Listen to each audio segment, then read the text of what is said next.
तकनिज़ून। अल्लाह से फरमायो जन माल गड कया उन्हनि मालन जी ज़कात अदा कान कयूं क़यामत जो ॾींहुं थींदो उन्हनि मालन खे बाह जहन्नम जी बाह सां तपयो वेंदो। पोइ माल उन्हनि जे पेशाननि खे बि ॾंबियो वेंदो, उन्हनि जे पुठियुनि खे बि ॾंबियो वेंदो, उन्हनि जे पासनि खे बि ॾंबियो वेंदो। कुरान तो फरमाए अल्लाह से फरमाए फज़ूकू मा कुंतुम तकनिज़ून। ही तव्हां जो ओ माल आ जेको तव्हां माल गॾु करे आयो मुंहिंजे रस्ते में तव्हां ख़र्च न कयो। अॼु उन जी आहे सज़ा। हज़रत साईं ताज मोहम्मद शाह अमरोटी रहमतुल्लाह अलैहि हिकिड़ो वाक़ियो ॿुधाईंदा। साईं जन वटि हिकिड़ो मुरीदो साईं जन जो पोइ ॿ आङुरूं जेके हुअसि इहे हमेशह वात में विझी वरी कढे वरी वात में विझी वरी कढे। साईं जन फरमायसि पुट ही छा आहे? पोइ रोई ॾिनई। चई साईं हिन जो हिकिड़ो अजीब वाक़ियो आहे। पोइ साईं जन खे वाक़ियो बयान करे ॿुधाई। चई साईं रस्ते में हिकिड़ो नाबीन हूंदो हो, पिनंदो हुयो।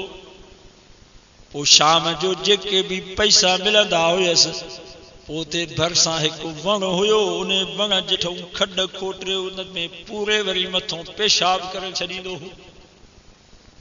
पोइ हिकु दफ़े जो मां उनखे ॾिठुमि त मूंखे पैसनि जी ज़रूरत पई, मां वञी उहे पैसा खयां त जॾहिं ॿिए ॾींहं जो नाबीन उन जाइ ते आयो त खॾ खोटी पई, पैसा जो हुया ई कोन त हो अंधो उन सदमे में मरी वियो।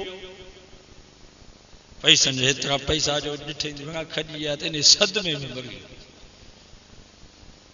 पोइ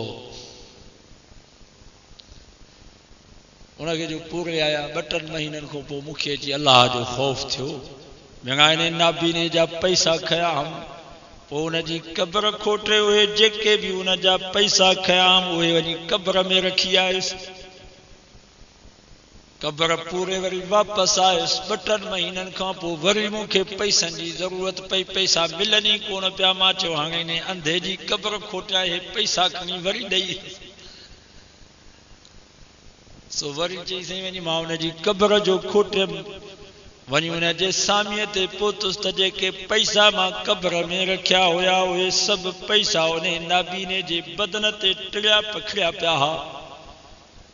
पोइ साईं जन वटि रोए बि पियो। चए पियो साईं पोइ जीअं जो मां 2 आङुरुनि सां उन पैसे खे हथु लाथुमि त उन्हनि 2 आङुरुनि में पैसे में एॾी बाह हुई जो 2 आङुरूं सड़ी वई।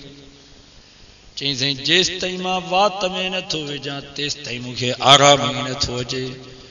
मुसलमानो जेको माल माण्हू ईअं गॾु करे वेंदो जंहिंजी ज़कात अदा न कंदो उन जो इहो अज़ाब दुनिया में ई अल्लाह ॾेखारे थो।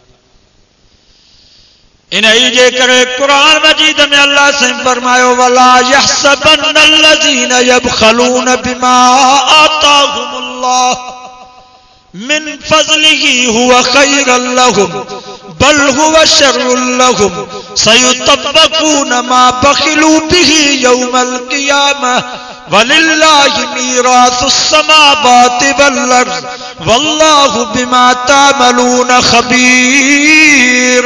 अल्लाह से फरमा जेके पंहिंजे मालनि खे गॾु करे बखील आहे पई कंजूस साहिब कयूं ज़कात सदकात खैरात अदा न कयूं। कुरान तो फरमा सयुतब्बकून मा बखिलू बिही यौमल क़ियामह। जेको माल दुनिया में गॾु करे उहो माल क़यामत जे ॾींहुं नाग जी सूरत बनाए करे उन्हनि जी गिचीअ में पारायो वेंदो। पोइ नाग बि उन्हनि खे वाह में ॾंगींदो। उन्हनि खे चवंदो अन मालुक मां तुंहिंजो हो माल आहीं, अन कंज़ुक मां तुंहिंजो खज़ानो आहे जेको तूं खज़ानो दुनिया में गॾु करे आहीं जंहिंजी तो ज़कात अदा न कई। महिरबानी कयो ई ज़कात जो महीनो आहे। जेतिरो माल आहे मौली साहब को मसलो पुछी करे उहा ज़कात ॾियो। वॾो भार ऐं ख़ुसूसन वरी असांजे अधनि भेनरुनि में सोन हूंदो आहे 7.5 तोला जेकर सोन उन्हनि वटि आहे त उन सोन जी ज़कात थींदी। जेकर इन्हें सोन जी ज़कात अदा न कयूं त क़यामत जे ॾींहुं ओ सोन जहन्नम जी बाह में तपाए करे डबियो ईंदो इन्हनि मायुनि खे। तंहिंजे करे उन सोन जी क़ीमत करे पोइ 1000 ते 25 रुपया ज़कात